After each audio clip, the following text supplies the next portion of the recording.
Hello বন্ধুরা, এইটা আমি এক ধরনের তোমাদেরকে কুসকুস দেখাবো। এইটা 5 মিনিটই গরম জল দিয়ে দিলেই একদম রেডি। গরম জলটা ঢেলে দেবো, এটা 5 মিনিট চাপা দিয়ে রাখতে হবে।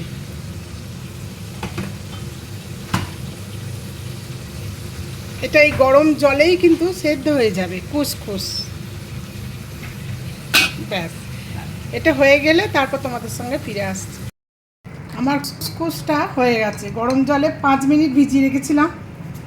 তারপরে এই দেখো,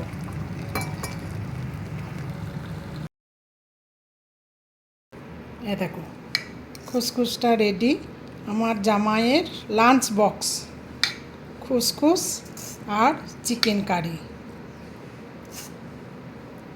তোমরা খুসখুসটা সবের সাথেই খেতে পারো, চিকেন, মটন।